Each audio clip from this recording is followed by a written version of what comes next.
Hello and welcome back to the Pregame Network podcast, episode 31. It's Dan and Anthony again. Joe is fell in a fucking ditch somewhere for another week in a row. So you have the misfortune of just listening to us again. We're the best anyway.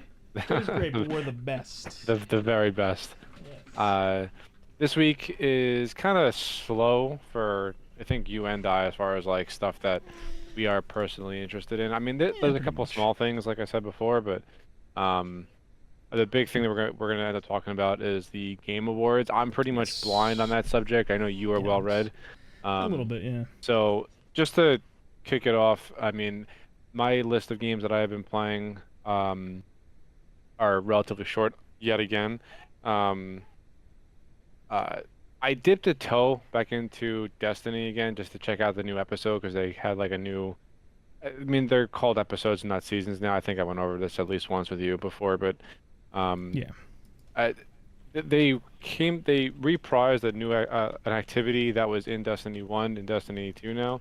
Not that it makes any much difference at this point, but I started playing a little bit. I'm just like, all the weapons that they're introducing, which is really what I would generally go for, Mhm. is like I have something that's as good or better already just in my vault. What's my vault up to right now?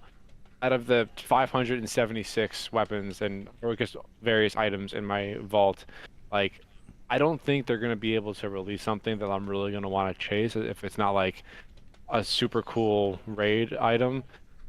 So I'm just like, I don't know if I'm completely done, but I just have very little interest at this point. And Yeah. that says a lot coming from me, going on a 10-year or really closer to 8-year Destiny bender. Um, and like my whole clan like kind of fell off. No one really plays anymore after the final shape. Yeah, I mean, we talked quite a bit at Destiny at this point, and just from the outside looking in, I always say it's like this was a pretty big turning point for Destiny as a game, as a series, just Yeah. because, like you said, that entire storyline is wrapped up. The game is kind of on the downturn in a lot of ways for certain types of players that go to Yeah. Destiny.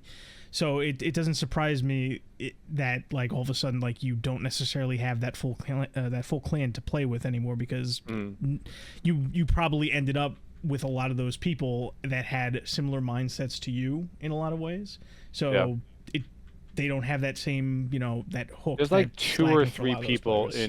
in my clan that like still play religiously. It's just kind of their game, you know. Mm-hmm. Um, that I still see are online on Destiny that are doing the new seasonal stuff. But it's just like I don't know, the story's wrapped up. It's kind of done already.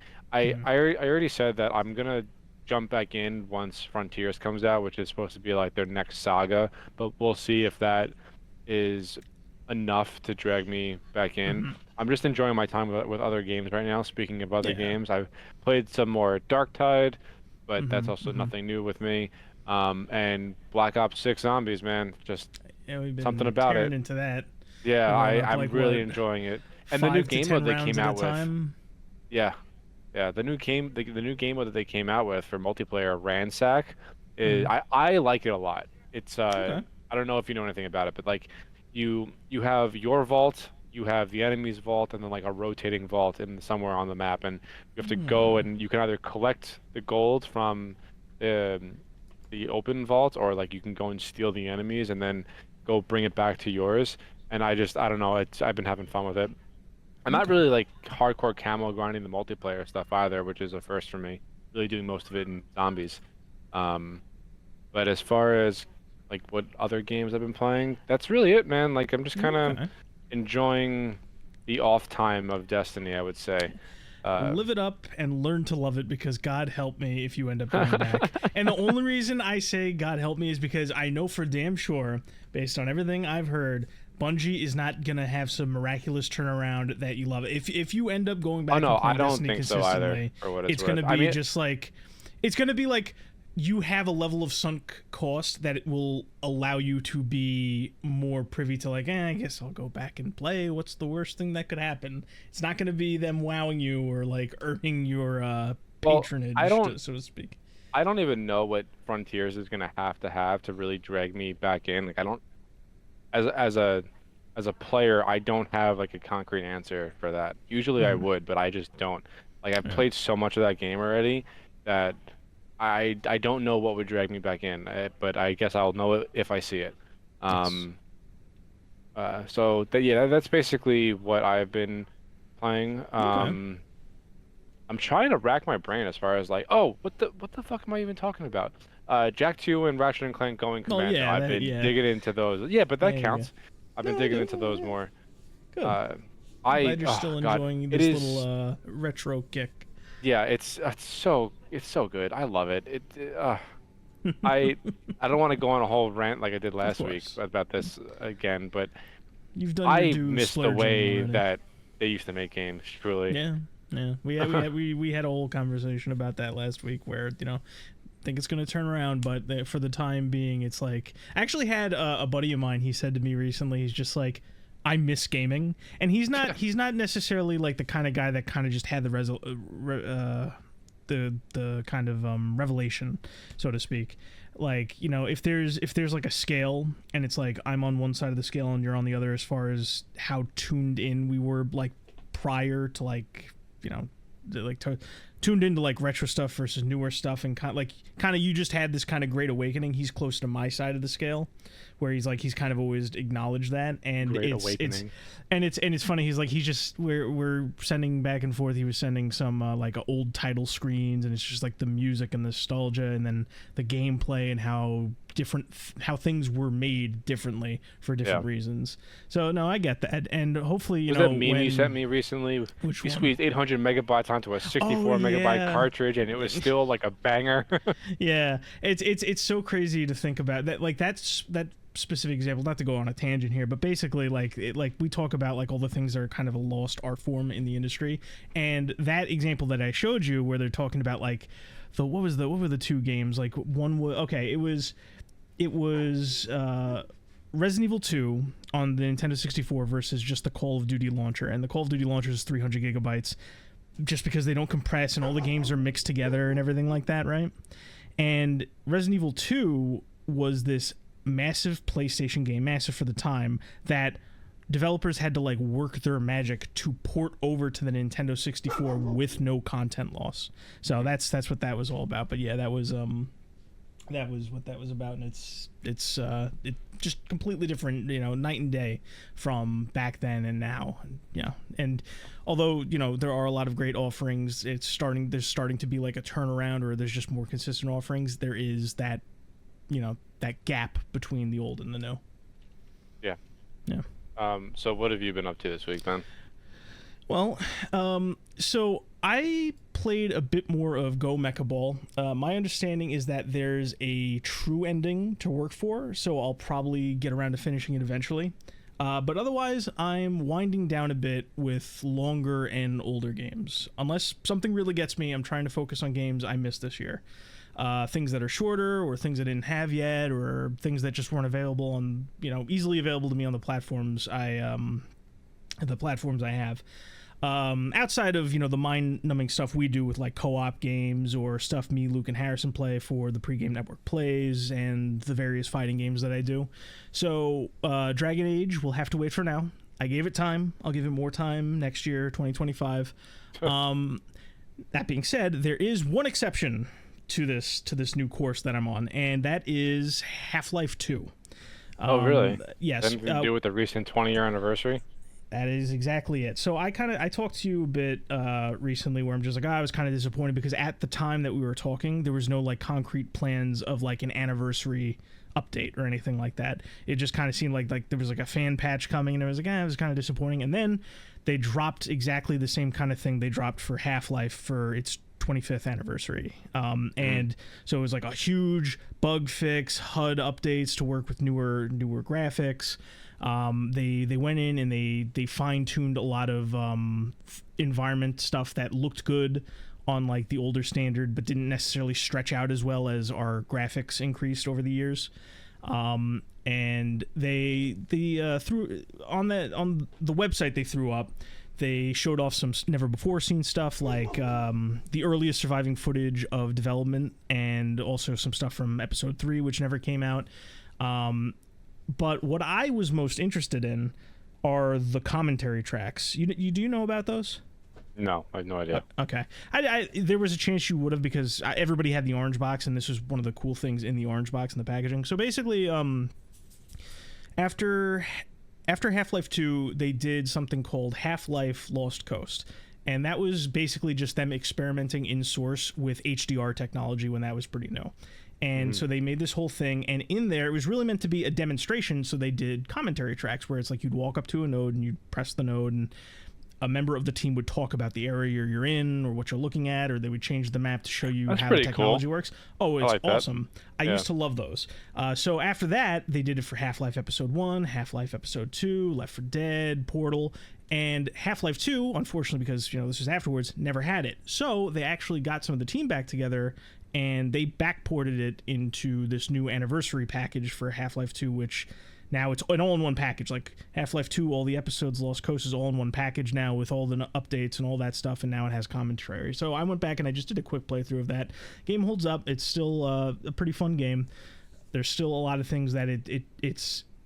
I don't use this lightly, but it's amazing, especially for the time. Like it is one of those games that was definitely like a tech demo for new hardware of the time. Like graphics cards were new at the time, and they were playing around with what they could do. Amazing stuff. I definitely recommend anyone that has Half-Life 2, the update's free. I recommend go listen to those commentary tracks. They're a lot of fun. And all the Valve games are always a lot of fun. So I did play that.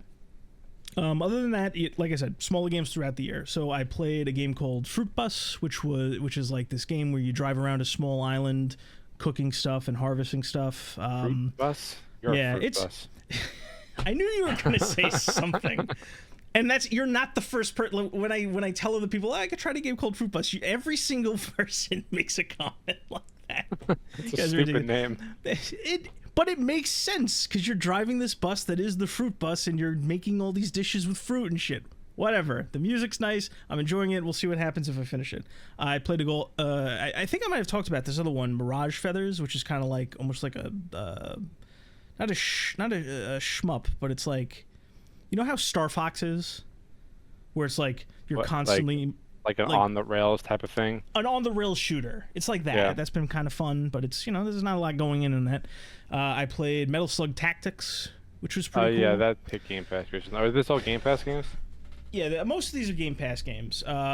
Some of them are Game Pass games. Mirage Feathers and Fruit Bus I got from online. On Game Pass, what hit recently and what a couple people I know got me to try, Genshin Impact finally hit Xbox. You tried Genshin Impact? I did. After years of going, this isn't for me. After years of going, I fucking hate gacha. I still do. I played it. What? I played it. That's really all there is to say. Oh, that's okay. I thought there was going to be something else to that. Yeah, I mean, I don't have too much to say about it that probably hasn't already been said. I mean, it's multiple. They're up to like 5.2 or something like that. And it's nice because Xbox Game Pass, you get some benefits, little extra benefits every time they put on new content. And it's just like, the action isn't really, it's a very basic action game where like each character has their own little kit, but you're really supposed to plan out a team and swap between them and use elemental damages and combinations. I don't hate it, but like I just can't stand the gacha elements of it. Like getting new characters is going to be such a pain in the ass if I stick with it, but so I'll just every now and again, if I need to scratch that itch, something that you might stick with. I'm honestly shocked. No, not as in like I'll never be as big into it as you are into Destiny, but I might boot it up every now and again, play with a couple friends, maybe try the new content when it comes out. But yeah, that's what I've been playing. But there's one last big thing, just because it's going to come up later. I sat down, I broke another one of my rules, and I played Balatro. Oh, really? The card game? Yes. Have you played it or heard about it or anything like that? I know of it. I know it's like I always hear that it's really, really good. I've not played it yet. It doesn't look like my kind of game. It's another one of those time killer games that you would probably get more out of than me. To kind of give you the gist of it, it's basically poker rules. Like you have a hand. I think you the default is like 6 cards in your hand, maybe 8. And it's about making, pairs, full house, straights, all that stuff.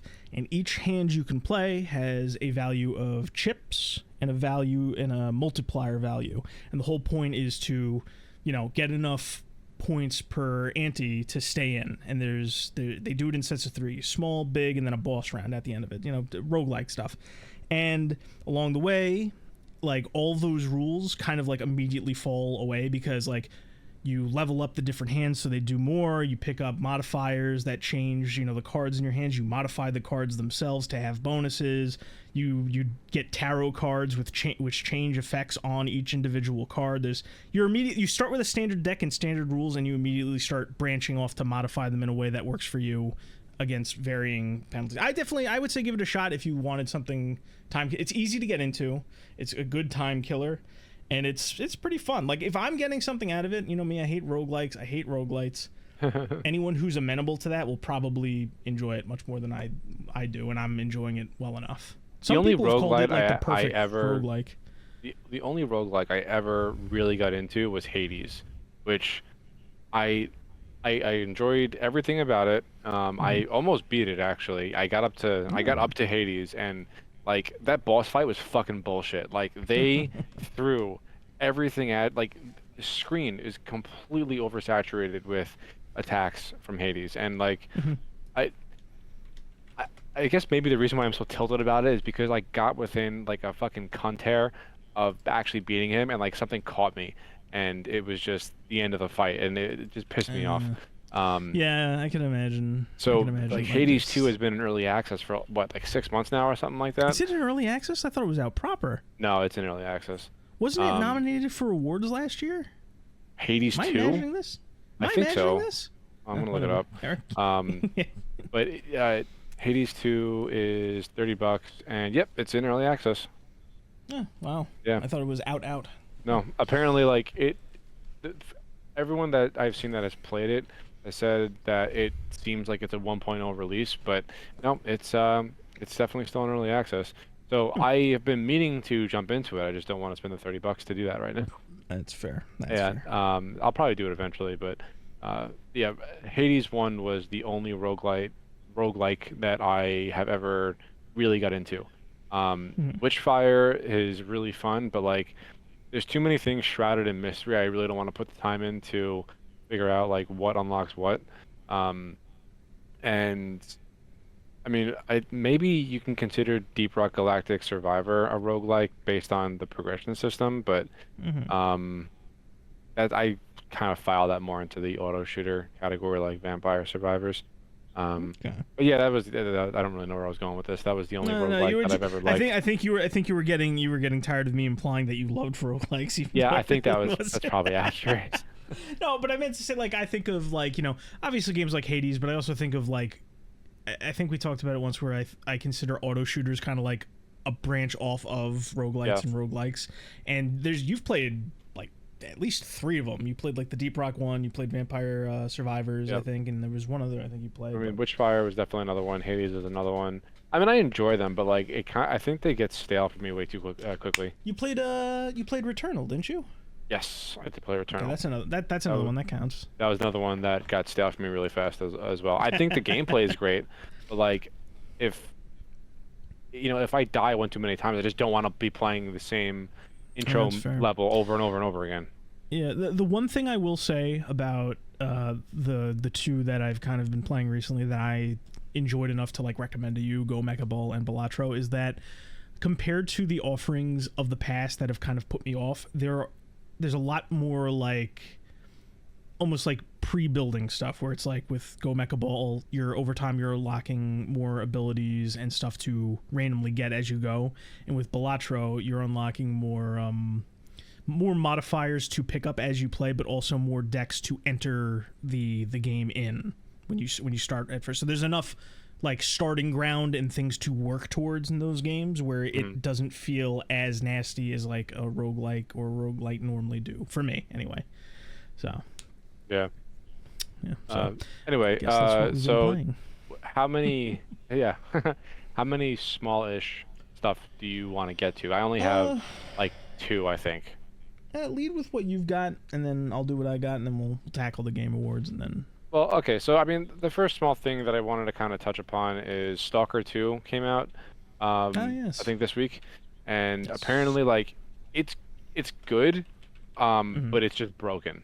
Like, it's another one of those releases, where like, the core foundation of the game, once the developers get it to run as intended, will be good. But it's it just there's a lot of technical issues, which sucks. And Hmm. I've had my eye on this for a while. I never played Stalker 1. It seemed like not my speed, but I saw a bunch of Stalker 2 gameplay videos and like previews and whatnot. I'm like, okay, this seems like a little bit better. So it came out and it's just like a broken mess. So I am not even going to touch that right now until they fixed it. And like they're a Ukrainian developer, I so I don't want to like go too deep into politics here, No, but of course. the and I also don't want to make excuses. However, like they were directly affected by the war in Ukraine. So like I'm not, Hmm. it is what it is. Like I'm not like gonna sit here and be like they should have got it running the first time uh the way that it should have been. Like I can wait. Like I have other things to play. Like it's not that big of a deal. Yeah. Um but Stalker 2 it's out. Apparently it's good for Stalker fans, but they're also used to that level of jank and Oh dysfunction. yeah, I've seen a lot of things from Stalker 1 where it's just Yeah. it's not. I've never looked at it and said broken. I've always looked at it and said like, oh, based on the popularity, jank is a better way to put it Well, because it's some jank it's for the first one, yes, yeah. but like apparently it's just there are some things that are just broken. Like Okay. I mean, I guess you could slap the jank label on it because a bunch of the videos that I've seen have been like NPCs T-posing or the lighting just not working right. Um, Okay. so it's stuff like that, but to the point where like it'll be unplayable for certain people. I was watching a skill up review and the way he put it was interesting, which also makes me not want to touch it, is like if you like Fallout, but you also like Stalker is kind of like Fallout if it didn't have any of the AAA uh like systems around it, like telling you where to go and what Oh, to do, and like any of the guardrails or the training wheels. And I heard okay. that I was just like, oh, okay, I'm probably not even gonna bother with this. Um, I don't have the attention span for something like that. Yeah. Um, so that's just one of the small tidbits that I wanted to talk about. I don't know if you have any experience or um, uh, So, I I mean, guess I've been in. experience, yeah. I mean, I have very little experience because the series has never been one that I've personally gone out and played. It's always been one of those like I see you see a lot about it. Sometimes a YouTube video pops up or a friend that plays it will talk to you about it, and you'll that'll be the extent of your knowledge. The Yeah. only thing I'll say about Stalker 2 is I know it's coming to Game Pass, so I was interested to maybe try it, Right. Well, but no, that was like I'm no half the particular reason. expert. Yeah, That was so half the reason. I guess we'll be able to try it ourselves soon enough. Yeah, eventually, it's Yeah. just kind of a game Maybe that there. looked Yeah. cool to me that I wanted to try, but now that I know that it's the kind of game that it is, also with the amount of technical issues it has, I'm just like, maybe I I'll mean, but at least wait until it's fixed. I mean, you never know. I mean, for free, and I know people roll your eyes for free because it's Game Pass is not really free. I mean, for free, pressing download for it like right now, for example, and then trying it later couldn't really hurt. But oh my fuck, 142 gigabytes. It's Okay, 142 gigs. yeah, it's a little harder to swallow there. I mean, like, The listen, install size on PC says 155. Jesus Christ, like That's insane. I just made room for Genshin. Genshin is 110 gigabytes for some reason, What so the it's just like fuck? I And can't storage like. space is still as expensive as it is. I just I fucking just like I know it's like see less than $1 a gig at this point, yeah, but but when the it's game size is that large, get the fuck out of here. Like I'm sorry, yeah, it's management. This crazy. is such a pain in the ass. I'm of the belief that some companies are doing it this way just because it's easier to, maintain their spot on your hard drive. If a Call of Duty takes up 200, you're not going to install other games that might compete with it. But like this is just out of control. Like I'm not saying that's what Stalker's doing. Stalker is more just because of the development stuff going on with that. But Yeah. yeah, I don't know if I was interested to maybe try it, but I don't know. I'm looking a little tight here. All right. Fuck. That's Stalker. Yeah. Uh, uh, Well, okay, so I guess I'll do the other little thing yeah, that I wanted hit to me. talk about. I mean, uh, you are aware of Path of Exile's existence, yes? We've talked about it quite a few times. Right. I normally break down laughing because of the comparisons to Diablo, Yeah. and then yes. So they revealed their Endgame yesterday or the day before or Oh, something like that. It looks way better than any like isometric action RPG that I've ever seen. Like just I'm not gonna go through exactly what it is because Grinding Gear Games released a hour and 12-minute video to like describe not just the end game, but like the overall systems. But like the end game was probably a 30-minute portion of that video. Um, it it seems like it's way more respectful of your time than Mhm. anything that Diablo would have to offer. Um, and it's still going to be free, which is cool. But if you want to get the early access version on the 5th, then you got to pay 20 or 30 bucks. I think I might end up doing that eventually. But it, I think it's like for me, it's a combination of the expansive skill tree, and I don't want to contradict myself here. The expansive skill tree combined the with Path of Exile 2's like refinement of the entire system. I think I said this before. They went out of the way to Yes. uh like kind of make it more digestible for a newcomer, which is I mean, I put in 15 hours of Path of Exile 1, which is really nothing in that kind of game. But so I think I would still fall into that category. Um, so it's a combination of like the expansive yet refined skill tree, the just the visual effects. I think it looks and runs better than Diablo, which is really the only other game that I can compare it to because I have a pretty decent amount of time in Diablo. I would have to look at my Battle.net playtime, but I'm pretty sure I have like over 100 hours in Diablo 4 at this point. Um, uh, and and now the end game looks much better. It's not like okay, just run dungeons over and over again, which is just so mind-numbing to me at this point. They have like this thing called the Atlas map or Atlas board or something, and they have different game modes like in that map that you can go through and clear. And you'll get different items, and it it'll change the way that you would approach playing an encounter, which is cool because I think if a isometric ARPG like Diablo or Path of Exile, or I've also played Last Epoch a bunch. If it's just the same thing over and over again, like that in particular will get stale for somebody Yeah. like me because I can shoot like aliens and zombies in the head for thousands of hours. It's a different thing for me when it's an isometric game. Mhm. Um, but yeah, they revealed that recently. It looks really cool. And the new class, the mercenary, plays like a twin stick shooter, which is a really cool Ah, thing that's for pretty me neat. as well. Yeah. So I'm gonna jump into that once it releases and see what's what. Okay. Um, Beyond that, I think that's about everything that I have. Vermintide 2 Versus finally came out. It's kind of like a Ah. Left 4 Dead um, PvP mode. Like you remember when Left 4 Dead 2 had their multiplayer? It's Yeah. basically that. So Oh, it's that's neat. that, and like I'm pretty sure they have a mode where it's like an arena fight where you can just uh, play PvP as if it was like not with the horde-based combat, which I think is cool too. I don't know when I'm Okay. gonna do that, but it's something that I would like to try. Okay. Yeah. Yeah, I would definitely give that a shot. yeah.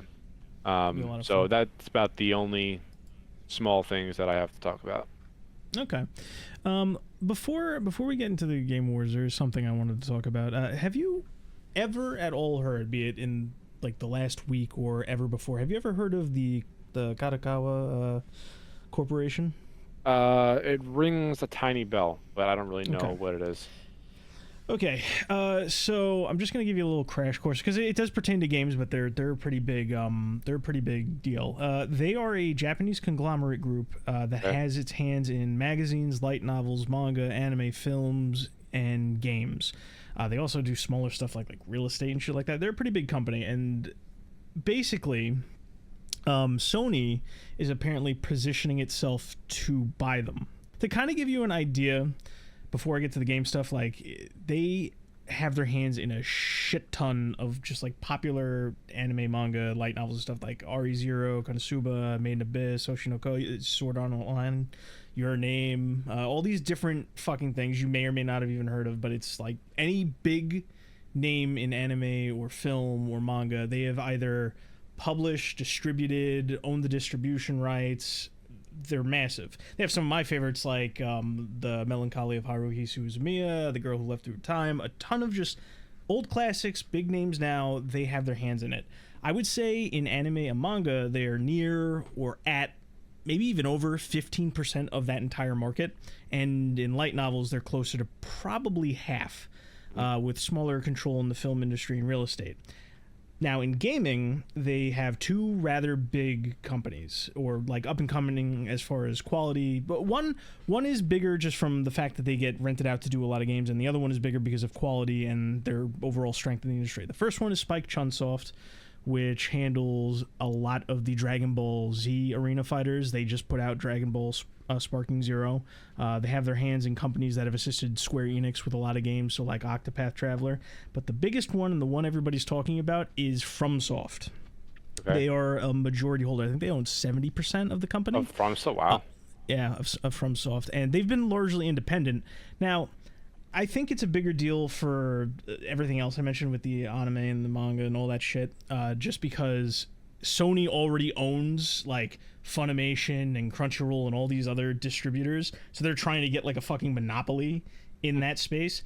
But I cannot stress how disastrous it would be for FromSoft if Sony were to get their hands on them. Like, yeah, just because it's just like that creative freedom that, you know, would just, I wouldn't say it would be snuffed out, but that's like the same bleed that gets into all the different games that we've talked about over the years would finally hit them. They've been mostly clear of that. I wouldn't say entirely. They still have localization issues, but like I can't imagine how devastating it would be if Sony got that. They started doing the usual modern shit to like Dark Souls and Armored Core and, you know, games like Elden Ring and all that stuff, and at the same time, because Sony would own a stake, unlike Microsoft, they wouldn't pull their punches and would likely start making more exclusive games like Bloodborne on their consoles, and that would be fucking dreadful for Microsoft as far as that competition goes. Maybe it would knock some sense to them, who knows.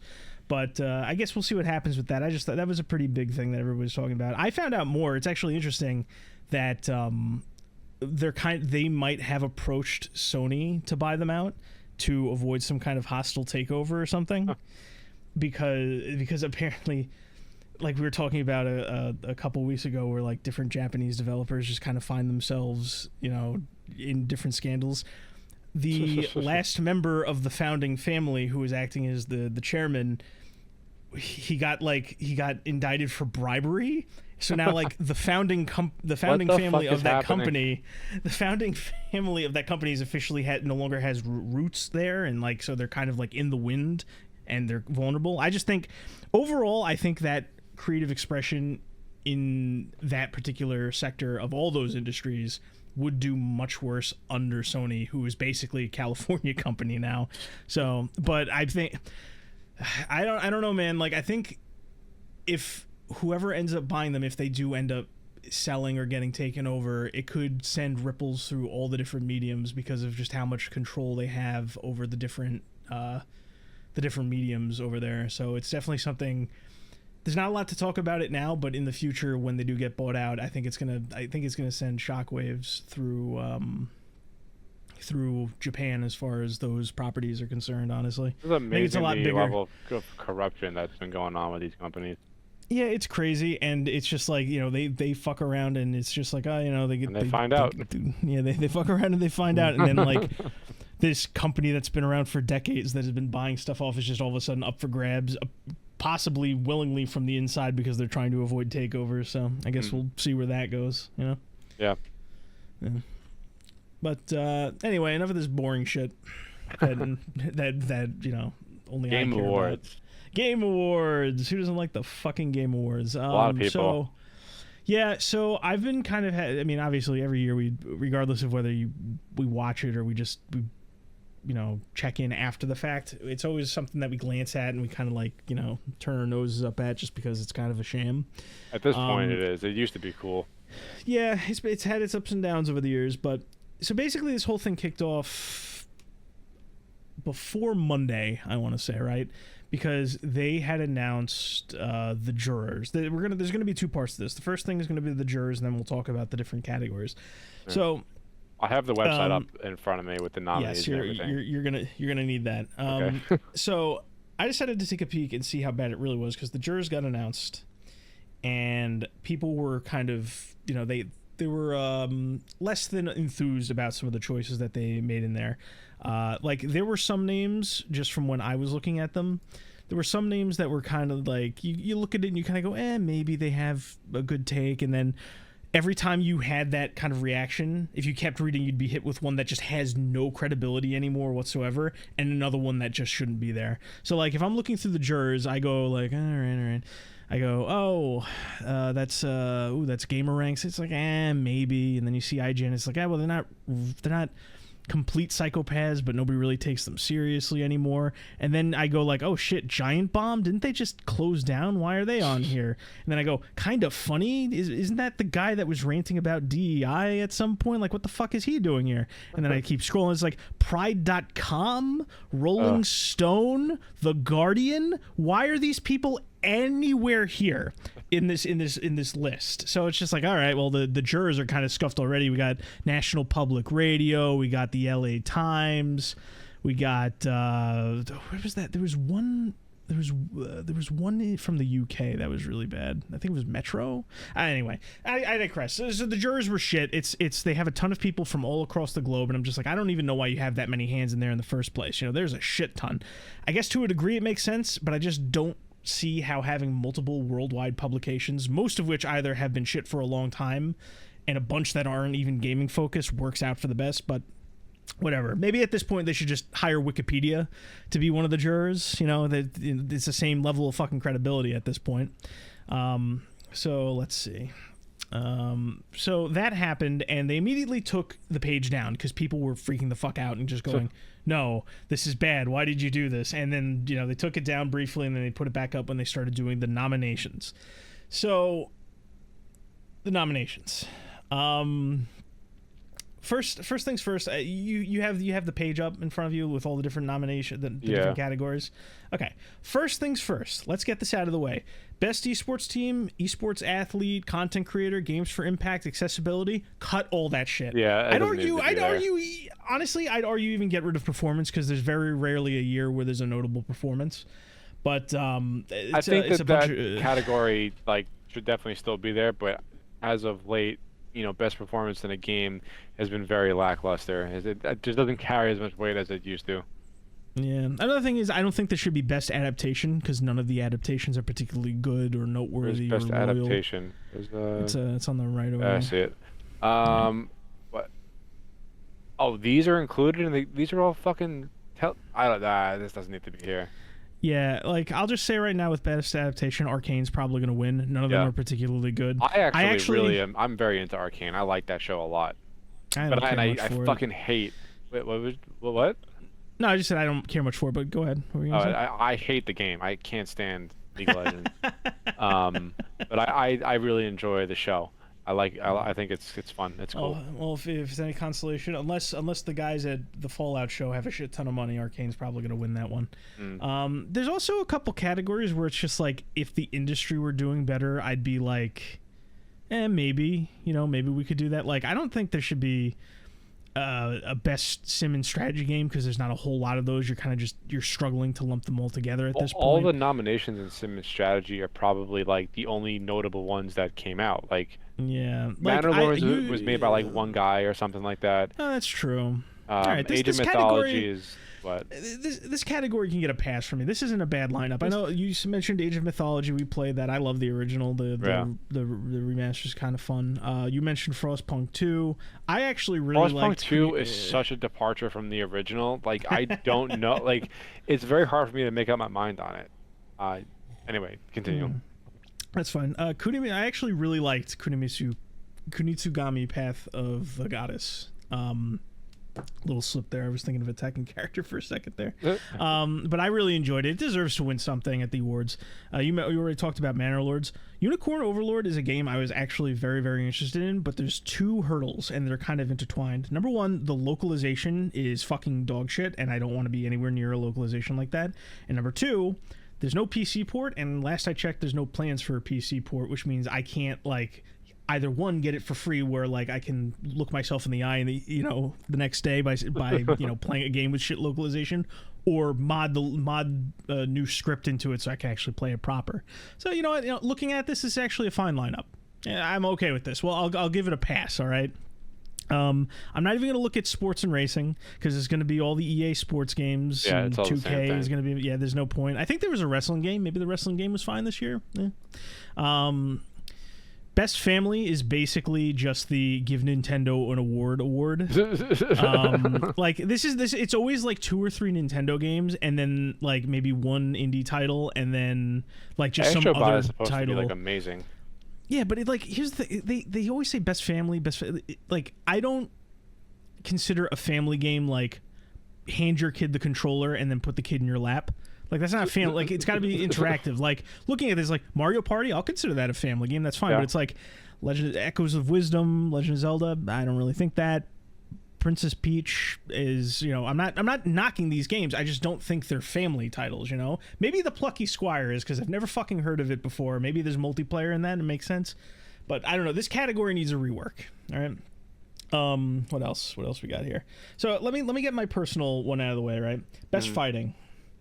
We talk a lot about the industry, and I always say the industry is not at the greatest of places, right? Yep. Fighting games in particular have not been in a very strong position since the late 90s, I want to say, where you would want a category like this. Because looking at best fighting, you have Dragon Ball Sparking Zero, which is an arena fighter, which really shouldn't count. You have Grand Blue Fantasy Versus, which is just more Arxis crap. It's better than some of the other Arxis crap, but it's also an expansion of a game that came before it. It really shouldn't be on here. Marvel vs. Capcom Fighting Collection is a fucking collection of games from the 90s. It really shouldn't be on here. Multiverses, this one's pretty funny. So Multiverses beat out King of Fighters a couple years ago. Or it got nominated, but King of Fighters didn't. I can't remember exactly what happened. But basically, after that happened, somebody was talking to Jeff about how it's just like, Multiverses is probably just going to come back after its beta period and get nominated again. And Jeff said, no, that's absolutely not going to happen. And then it happened anyway. Sure. Multiverses, it's launched 3 times. It really shouldn't be on here. And then you have Tekken 8, which is just Tekken 8. That's a fine release. There are 2 notable games that released this year that would have fit the category, but these people at this fucking jury system don't give a shit, and the fighting game genre is currently shit. I would argue Rivals of Aether 2 and Under Night In-Birth 2 should both be on here, but they're not because these people don't know fighting and the genre and the industry suck. That's my pet peeve. This category should not exist. The genre is not strong enough for it to exist. Let's see what else we got here. I don't think VR AR games should even be a thing. I don't really think that's another category that I don't think is doing strongly unless there's something you know about that I don't. No, VR AR, it's a fucking. I mean, the only thing on here that I would even look at is probably Metal Hellsinger because I played the title on PC and it's a lot of fun. I don't know anything about the other games, but I just don't think that VR games are engaging. Well, how do I put this? It's like I just don't think they are at the point where they need to be for me to even consider buying a VR headset. Yeah, and they haven't been that way for a while. So I guess we will default. If Joe was here, he'd probably have more to say about it because I always love to bust his chops about VR AR games. Okay, here's another thing that always bothers me: best action adventure and best adventure game, or I'm sorry, best action game and best action adventure game. These two categories. Yeah, so for the last 2 decades, they've just been kind of blurring the lines as far as what is action adventure and what's action. Like, I think for a while they actually had just action and they just threw whatever game was in there. So you go to best action adventure and it's like Astrobot, that's a platformer. Prince of Persia: The Lost Crown, that's a 2D platformer, like a Metroidvania kind of game. Silent Hill 2, that's technically survival horror. Star Wars Outlaws is GTA Star Wars, but not really. And then you have The Legend of Zelda: Echoes of Wisdom, which is a top-down Zelda game. This category is so like they describe it as the best action adventure game combining combat with traversal and puzzle solving. This genre just means nothing anymore. Yeah. Like that, and you could say that about action also because there are no real traditional action games. Like Helldivers 2 in Call of Duty is an action game. I think they're not doing it for like the gameplay sense of the word. They're just doing it for like the word action, right? So yeah, it's just probably. Like I think action game. I would never consider Call of Duty an action game. I like it. That's a first person shooter to me. Yeah. Which, yeah. Go ahead. I look at the action game thing here, and I'm just like, okay, Stellar Blade, that makes sense to put here. Warhammer, that gets. I would say Warhammer is within the realm. Like, if you really needed to pad the numbers that year, you could nominate it for action game because it has that melee combat. Mm-hmm. I'm okay with that being there. Helldivers 2 shouldn't be there. Yeah. Call of Duty shouldn't be there. Yep. Black Myth belongs there. They don't know what they're doing with these categories. What were you gonna say? No, I was just gonna say that, you know, COD, that these games, so Black Myth, Black Ops 6, Helldivers 2, Stellar Blade, and Warhammer Space Marine 2, like, it's such a hodgepodge of nominees. Like, it doesn't make any fucking sense. One of these games is a shooter. Helldivers 2 is, I would just call that a third-person shooter. Like, there's no other way I would describe that to anybody. Stellar Blade, Warhammer, and Black Myth, yeah, those all fit, but now you have 2 less games in that category than you need. So it's just, they're blurring the lines to make more nominee categories. So you know, what does it even fucking mean anymore? And the crazy thing is that something that's going to be a common trend, because we're not going to go over every single one of these categories because that doesn't make sense. The thing about these categories is, like, they're trying to, like, get more categories and more categories that they can do year over year, but it doesn't make sense because, number one, not all of these genres are competing consistently year after year. Like, there's the best RPG category. This is the one thing I will say, even if I disagree about the quality of the games or, like, comparing it to, like, the older offerings, it has been a pretty stable year for RPGs. There's been a lot of good RPGs this year that, you know, whether I like them or not, they do well enough, right? It's not in a bad spot like we were just talking about fighting games and VR games, and it's not like that. There was a lot of RPGs. Not every year is like that. You shouldn't have a best RPG every year when these categories fluctuate wildly in quality. But it's like, I mentioned at the beginning you could trim at least 6 right off the bat. I don't think, like, maybe every year you don't have an action game. Maybe every year you don't have an RPG game. Maybe every year you don't have, like, an action adventure if it's just a bad year for that. You don't do best family all the time when there's no family. You don't do sim and strategy every year. You don't do sports and racing when you're just giving EA different levels of reward, you know? Not everything needs a category constantly year after year. Yeah, but once the category is there, it's not going to go anywhere. That's true. They really should. I think a more modular show would make a lot of sense. There's a few on here that I don't necessarily hate as far as a category goes, like best independent game, best indie game, and best community support. That should be, like, its own separate thing that isn't, like, a nomination. It's just, like, something they do on the side, which they're probably going to do anyway. Like, it's going to be one of those awards. What's the fucking difference between best independent and best indie game? Yeah, so best independent is just the best indie game. Debut indie game is, like, the studio is new. Oh, right? debut. So, okay, I misread it. Yeah, so, I mean, listen, that's kind of nice to do for, like, the little guy. I just don't think that's something where it's just, like, I don't know, man. I feel like you should find a way to sprinkle in just, like, showing off these games, because, like, Balatro being mentioned at the Game Awards at all caused a bit of a stir for some people, which we'll get to later. And just the word of mouth alone, because everybody's going, why did this get nominated when this didn't? Everybody goes to play it and they fucking love it now. So it's getting an upswell. Like, if you could do little moments like that throughout the show to just, like, highlight creators that bumped in and that jumped into the industry. Not saying, like, every year it's going to be like you're going to have upstanding, you know, pulled up by your bootstraps kind of guy that deserve it, but, like, it would be much better than doing its own award ceremony, you know? There's not much to say otherwise. Actually, I'm looking at the 2 categories and it's like the games are mostly the same, or just Balatro. No, just Balatro and Animal Well are the same. Yeah. But yeah, there's not much to say about that. I honestly, a lot of indie games are still kind of crappy. I heard good things about UFO 50. And I've played Balatro, and I think they're both good. Animal Well is is published by a jackass, so I'm not really interested in even going near it. But I do appreciate there are, you know, Balatro and you mentioned Manor Lords, both made by one guy. Yeah. That's really neat. That's really neat. More people should be making their own passion projects like that instead of, like, getting like 2 to 5, you know, the kind of people you would expect in an indie studio, and they're just kind of circle jerking each other for 5 years, and then they put out some crappy, artsy fartsy product. We need more guys hunkering down over a year or two and just making their own kind of game, maybe even longer than that, Yeah. But I want to digress. The best ongoing game. Like, Yes. I can't believe that Destiny 2 and Fortnite are in here. Like, what the fuck? So it's funny because I think Destiny 2, Final Fantasy 14, and Fortnite have been on here for like 4 years straight at this point. I definitely remember seeing Destiny at least one other time in like the past 3 years or 4 years. Yeah. It's been on here for a while. And look, if this was like Dan of like last year or 2 years ago, it would have been like, yeah, Destiny 2 totally deserves it. But at this point, it's like, okay, fucking enough. Like, yeah, this is ridiculous. And especially with the trend of quality, like I don't even feel comfortable with Final Fantasy 14 being on here because I really, the more I think about Dawn Trail as an expansion, I honestly didn't like. There's some really good moments in there. I think the gameplay content's really good, but the story drags. A lot of the performances weren't that great. Now, I don't know anything about Final Fantasy on this list, but if it were me, I would probably give this to Helldivers 2.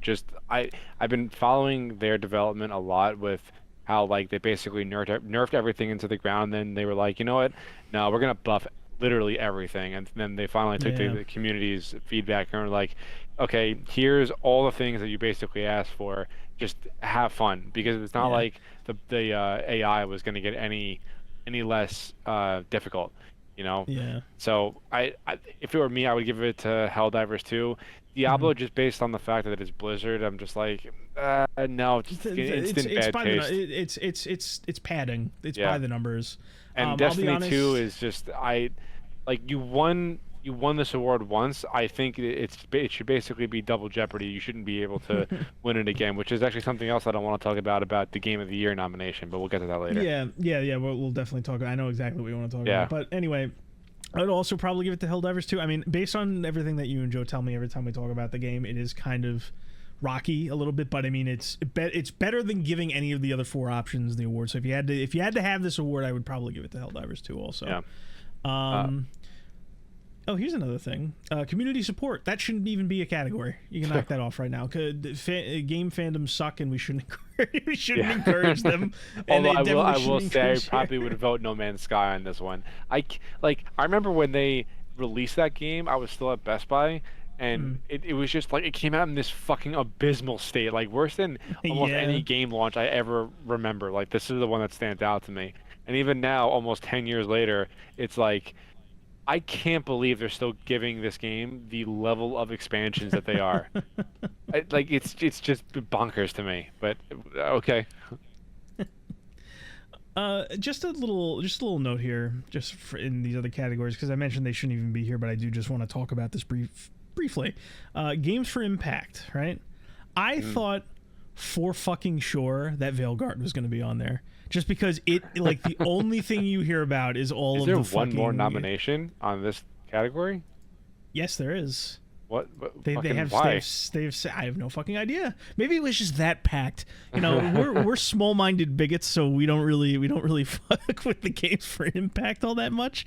Hellblade 2 was like barely a game. I don't even understand why it's here. Well, it's just because you don't understand. It was like the plight 3 hours of the long. Ill. I don't. Anyway, I just find it funny that Veilguard didn't make it into the one category it was basically made for. But interestingly enough, it ended up in innovation and accessibility, which shouldn't even be a category.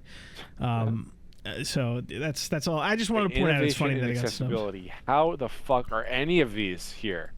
So in the recent years, I would say since 2017, everybody's been kind of messing around with these different options where you can make the enemies one solid color and text to speech and all this stuff. I mean, it peaked a while ago, and now it's just everybody's kind of doing a different smorgasbord of the same ideas year after year after year. I played Silent Hill 2 Remake. You could make the protagonist all one color, the enemies all one color. You could lower the background noise a little bit. You could set the subtitles to a dyslexic friendly subtitle. And it's just like there was all this shit there, but anyway, it's bullshit. See, look, here's another one. Best audio design. It's like sometimes you need that category, sometimes you do not, because it's just like I look at this and it's just like, go ahead. I don't know. I remember when Modern Warfare had best audio design. Like usually, yes. I I don't know. Like you said, this category doesn't always need to be a thing, but like the audio design for that game, even though it was a COD, was just Yeah, impeccable. it was And phenomenal. yeah, it's I don't know, man. Like it's just padding, So like you said. yeah, most of this, like I said, there's a good chunk of it that shouldn't even be here, but there's a lot of them that should be either smaller things on the side as kind of like, let's say you have like 3 random awards for like excellence that year, and you could say like, this game, it didn't do a whole lot, but it had phenomenal sound direction, and you can just pay tribute to like this the games that stood out in this one way but didn't necessarily meet any of the other qualifiers. Like that's the kind of shit you should do at an award show if you had to run it this way.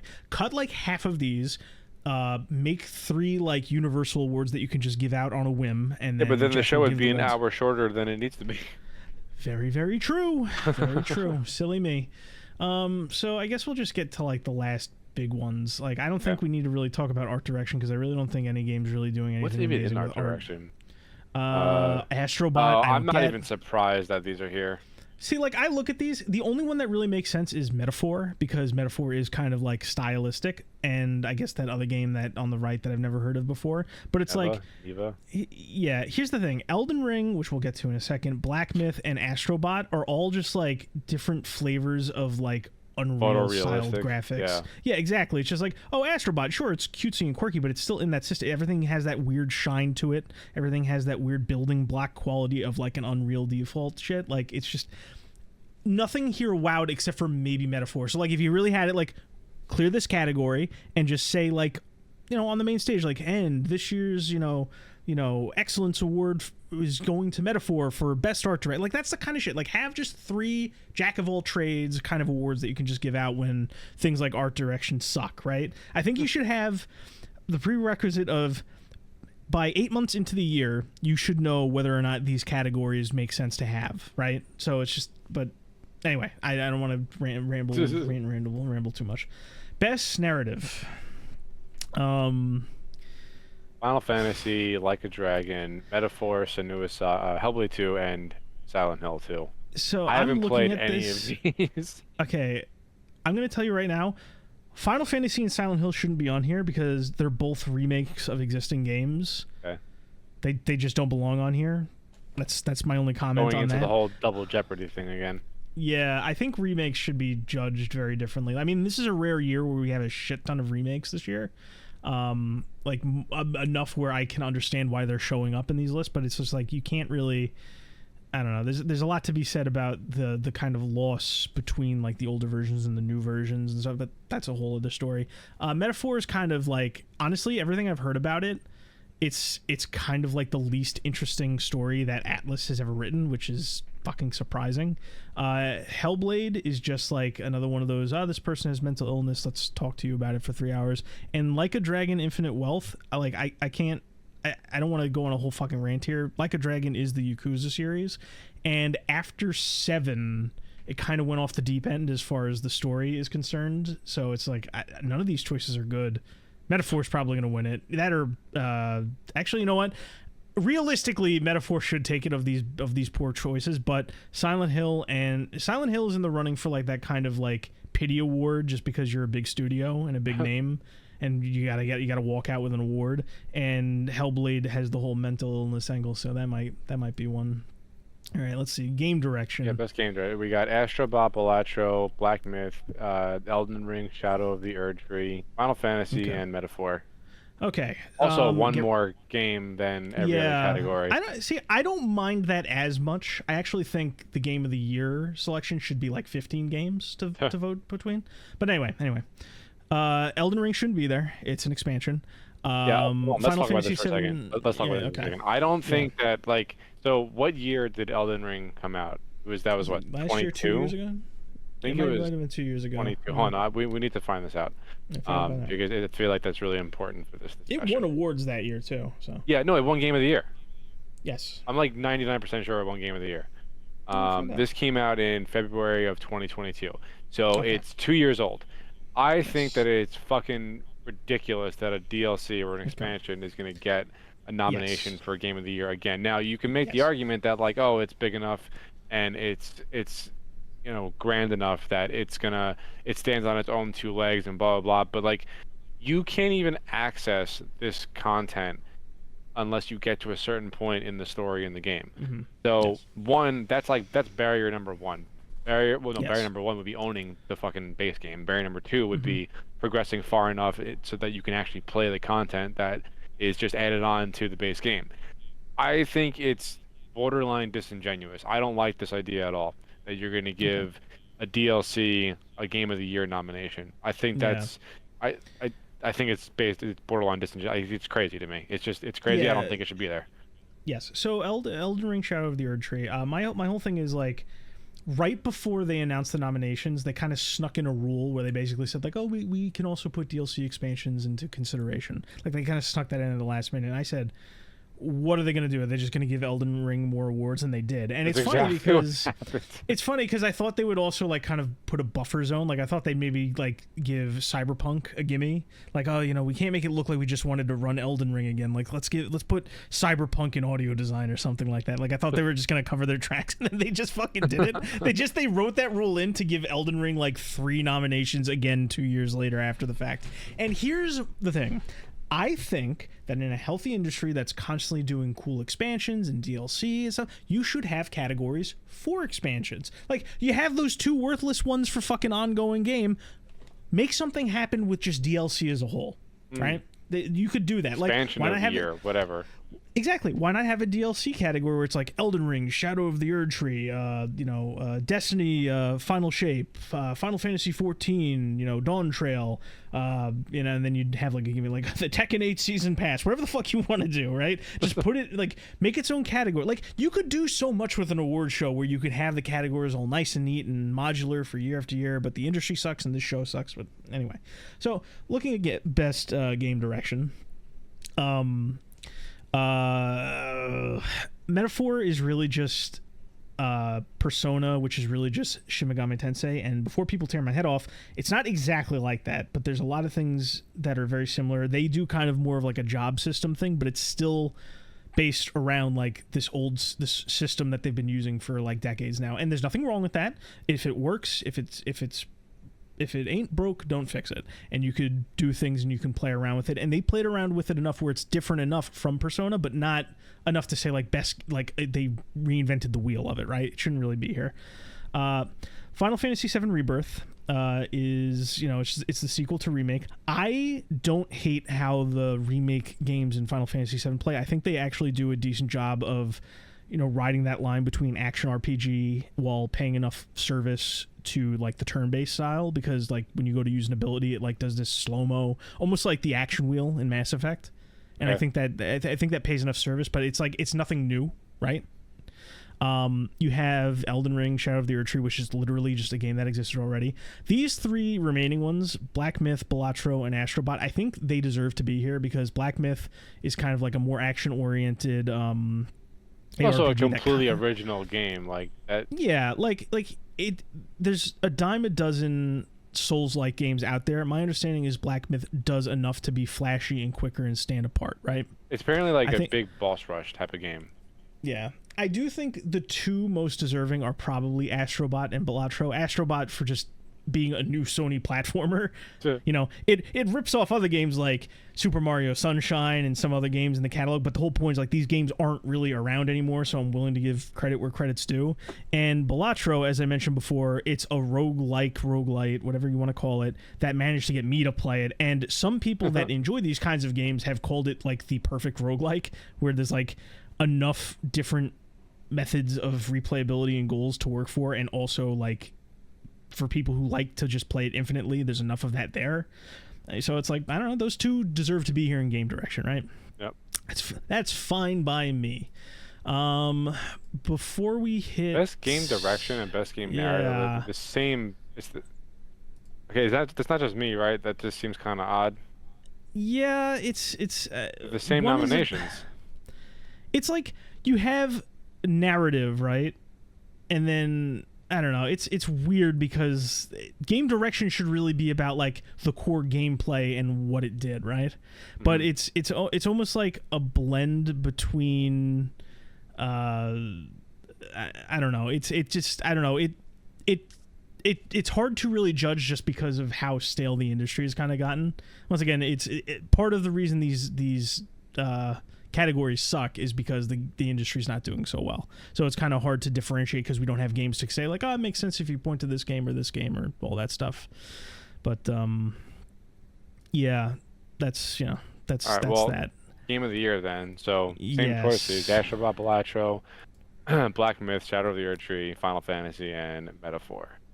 Yes. Immediately for me, Shadow of the Erdtree is out. I just don't think that's fair. Yeah, it shouldn't be there. No. I mean, I can tell you right now, my pick for Game of the Year isn't already on here. None of these are in like the front runner. Probably. Like shocker that your Game of the Year isn't on here. What about you? I'm not 100%. I'm just saying of the front runners, none of those games are up here. I don't think that I've played enough games this year to really give a definitive call. I mean, like, it's out of the games that I have played, I think I enjoyed Space Marine 2 the most. Of like a new game, Like I wouldn't really count the COD. Dark Tide has been around for almost 3 years now. Helldivers, was that this year? That was this year. Holy shit. It was this year, yeah. I have had a lot of fun in Helldivers. I mean, I've played Helldivers for 100 more hours than I've played Space Marine 2. Almost exactly, actually, which is kind of crazy. The sad thing for me is when I look back at this year, I want to do a better job at cataloging what I play going into next year. I kind of fumbled that this year, but like thinking about the games I played this year, it's like most of them that I enjoyed the most are remakes or remasters of existing games that don't do the original games justice. I mean, I'm enjoying Jack 2 and Ratchet and Clank Going Commando more than almost any game that I've played this year. So it's funny because it's just like I played the Persona 3 remake, Persona 3 Reload, and I played Dead Rising Deluxe Remaster, and both of them have a lot of issues when it comes to censoring and watering down the original experience. But it's just like you're taking these great games and just watering them down a bit. You're still in that range of sevens, and sevens of the past are like above like the eights of the now. So it's such a weird experience for me this year. Curve for yeah, sure. and I also it's like I liked Dragon's Dogma 2. That's right. I liked Dragon's Dogma 2 was here. Yeah, I liked Kunimitsu. I keep saying Kunimitsu. She's a character in Tekken that I like. Kunitsugami Path of the Goddess. I really enjoyed. That's up there. There's a lot. Well, we don't have to worry about our personal choices right now. We'll do like an end of the year show, like where we prep in advance. But I'll be honest, like, so this is the category where people were like going apeshit because there's a couple snubs on here. You have the diehards that say Veilguard should be on here. It really fucking shouldn't be. No, absolutely not. You have people that say Stellar Blade should be on here. I'll tell you right now, Stellar Blade would have been a better option than Elden Ring again. I don't think it's as amazing as people say it is. I haven't gotten too much time to play just because I don't have the I was able to play it through someone, but I haven't been able to play it fully. I was waiting for that PC port, but that's probably not going to be until next year. Stellar Blade not on PC? Not yet. It's in development. It should be early 2025. That would be up there better than Elden Ring. Metaphor Refantazio's on here, but Persona 3 Reload isn't. I don't think Persona 3 Reload was nominated for anything. I guess they just didn't want to put two similar games of that style. Like they didn't want to have Metaphor and Persona in the same category. Go figure.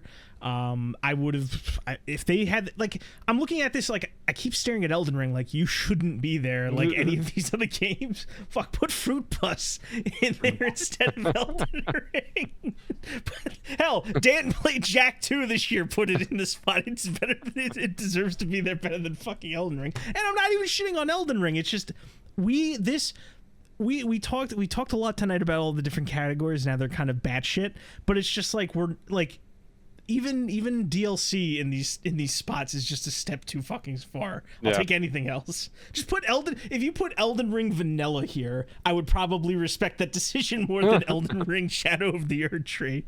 Put it in its own fucking category. But yeah, I have a feeling that right now I'm telling you right now, Balatra's not going to win. Okay. Astrobot personally has think a better that Shadow chance. of the Erdtree is going to win. I mean, they bent the fucking show around getting it up here again. Could you fucking imagine if the industry shows? I would put money on the fact that that is going to win. I really think that's the case. Metaphor is not going to win because they like to snub the Japanese games. I'm honestly surprised that Black Myth, which isn't a Japanese, I'm moving to the next game. I'm still interested in playing Black Myth. I think that I would enjoy it, but I don't have this time right now. Whatever Black Myth wins at this award show, it'll be minimal because it's something the industry does not like. When the nominations came out, all of like the major news sites, some of whom are on the juror list, started putting out like Black Myth Wukong is the lowest rated game nominated for the Game of the Year award or something like that. Like, the same kind of shit where if you look at the different news, just like mainstream news, like they tend to get the same bullet points from like somebody higher up. They were doing the same exact thing with Black Myth, so it's not going to win Game of the Year. It might get like some lip service in a different category. Which is kind of crazy to me. Like, Black Myth is rated higher on Steam than Elden Ring is. The industry just fucking hates it, and it's because they snubbed. They turned their nose up at the press and the consultation company, so it's all smear campaign shit. I'm not even saying it's some amazing hidden gem. I don't know if I'm ever going to end up playing it myself. I just know it does not deserve the hate and the smears that it's getting. So I think the front runners to win are Elden Ring and Astrobot, just because Astrobot is just like is such a darling to some people. Not saying it's bad. I think it's got enough inflated importance from every sector, players, industry, the people funding this like Sony, where it actually has a solid chance. So it's probably going to be Astrobot or Elden Ring. Metaphor's just up there to pay tribute because they have, everybody's been saying like, oh, the industry hates JRPGs. This is just up there in the other categories, so they can say, oh, we don't hate JRPGs. Balattra's up there probably just to say like, look, we care about indie games. It's not going to win. It might win mobile game. We didn't talk about that because it's just there's no reason to. But that was our little fucking. Yeah, that's what we think about the Game Awards. Yeah, I definitely want to. I want to do our own end of the year thing. How big it's you got to give me like a decent heads up about that. I will absolutely once the categories that you would like to include, because I'm going to have to think about this. Fine. It's perfectly fine. I don't mind. If we, depending on the size, I will give you adequate time, but we'll do our own. But yeah. I think I don't even know. I know Joe wants to do something. I might watch it with Joe or just hang out with him. I don't fucking know. But this is just when is it? Debacle. It's the 13th. The 13th of December. Right? What day of the week I'm is sorry, that? December 12th. It's December 12th. December 12th is a Thursday. Maybe. I mean, I think that would be cool if we could watch it. Might be cool to do like a live reaction to it. Maybe. We'll see what happens. Yeah, it depends on the day. I'll let you know. Yeah. But I think that I don't know. Let's say goodbye. No. Yeah. I mean, there was something else I wanted to talk about, but I don't know if you've got time for a little ramble, or is this it for you? What did you want to talk about? It's just a quick don't go thing. on like a 10-minute rant like you usually do. I'll try to keep it. I'll try to keep it short. It's because it is really just a short thing. I just want to point out because you've heard me rant about fighting games, obviously. Oh yeah, right? ad nauseum. So I saw somebody post something recently about a weekly tournament. Went out in the city, New York City, our city, and it's basically them kind of going, "What the hell is this?" Because premier games at this tournament were basically just barely breaking 10 entrants, right? And I'm thinking to myself, wow, that's pretty bad. I remember a few weeks ago I was telling you the two big places to be for fighting games are urban centers on the east and west coast. Yep. And the tournament in question is at one of the more memorable locations in the city called Next Level Arcade, which opened right as the place to be before them, Chinatown Fair, closed down. This is like a decade ago, right? Right as fighting games were booming again. And all the people stayed there because when the original one opened back up, it catered more to families and casual players, right? And I was thinking to myself, like, way back when I would just spur of the moment would head out there because somebody I knew wanted to go to the city, or somebody wanted to do, let's go to the city for the day. And I'd be going there for full day trips. I'd be going to like 2 to 5 of these places in one night. Sometimes I'd do friendlies. A lot for you. Yeah. Like sometimes I'd do friendlies. Sometimes I'd enter tournaments. let me tell you, like, I would go to like random holes in the wall that were just rented out for like a month for like Smash tournaments or something, right? And there were people out there playing at all these different venues, sometimes shoulder to shoulder, standing room only, like, you know, breaking a fire code somewhere, right? And so this, yeah, so I was curious, and I start flipping through the results because, you know, it's a big turn. All these big ones, you know, be it, you know, Florida, New York, California, they typically have this little system where they show you the top 8 and they tell you how many entrants were in it, and it's like 10 entrants, 11 entrants, 15 entrants, 19 entrants, back down to 10 entrants. And it's interesting because I thought maybe the reason people were reacting this way was because it was sudden, and it ain't sudden. The core example I'll give, the big name fighter, the most consistently popular at the venue and in circuits around the world, is Street Fighter 6. I think the last time that this venue broke 20 players was like a year ago or something like that. There were a ton to sift through, so I'm not 100% sure, but the takeaway is that the average is very, very low. The same applies to the more casual, friendly offering in Guilty Gear Strive.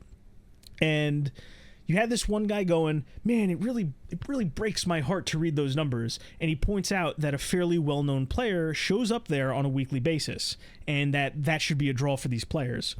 And here's what this guy doesn't get. No one gives a fuck about whatever name showed up at your local that week. They don't. There was a time and place where people knew the names more than they didn't, where those people would drive into the city on a weekly basis. But the cost of just bringing in whoever, lowering the barriers of entry, and doing anything to get the numbers that look good for online viewership on like Twitch or like sales milestones that the companies push out, those aren't the same numbers that show up in person. Those aren't the numbers that you retain in a meaningful way, and those aren't numbers that are going to run up to meet and get beat by the interchangeable top player you put in front of them. And Dan, I say beat because the guy he was referring to, he was the name at the top of both games I looked up whenever he showed up at these tournaments. So like it's just another one of those situations where people are just really out of touch with the climate. The same guy talking about this was responding to people who were bringing up logistics like, oh, it costs too much to go to the city, you do this, and he just goes, it's doable. People are just really not motivated to experience the best the fighting game community has to offer. How about fuck you? That's really far out of some people's way. Yeah, it's far out of somebody else's way, and what you're offering isn't like what you were offering like 10 years ago. The culture just isn't there. Between all the games getting more casual, the genre turning to shit, the fighting game community turning to shit, COVID basically reminding everybody that playing video games at home or just with your friends is fine, you have nothing to offer these people. Like, let's say I was a top player, right? And you said like, oh my God, Anthony from the Pregame Network's going to show up. Do you think anyone wants to show the fuck up to play like some guy at the top? Like, nobody cares anymore. It's all this hidden cost that I've been talking about for years with the community, where it's just you lower the barrier to entry, you lower like, you know, the quality of people that's coming in. You're not going to get people that, one, care about your locals. You can talk about supporting your locals all you want, or two, even care about the community at large. They're like, oh yeah, they're playing the game, they'll talk about it online, but they don't give a shit about you. They don't give a shit about, you know, your decades old arcade that should be, you know, not revered, but like cared for. Or like I wouldn't say it was a big deal for me because I don't get starstruck or anything, but it was nice to go to the city and like the experience he was describing, even for an introvert like me who hates fucking going anywhere, it was nice to go to these places and, you know, meet people and play a couple games, sometimes enter tournaments, sometimes just do friendlies, all this kind of stuff. And I just find it sad that still, like crazy, all these people, like, it's the same shit like when that whole the sexual assault and the orgy shit was coming out. Everyone's just going like, man, these guys just don't know what they got. They need to go out more. You got to understand, like, you know, I get you guys like sitting home comfortable, but it's just not the same when you're sitting there next to the guy at the arcade. I'm like, you are not tone deaf.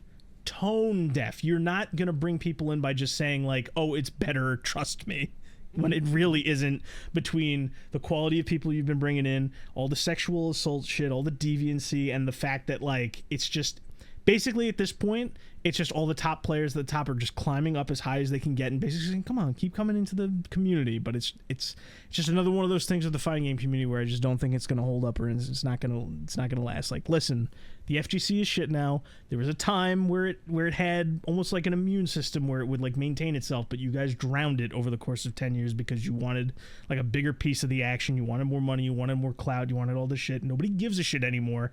So all you're gonna get is Twitch viewers and like online shit. You're not these locals, unless they find like alternative cash streams, are just they're gonna be dead closer to now than you think.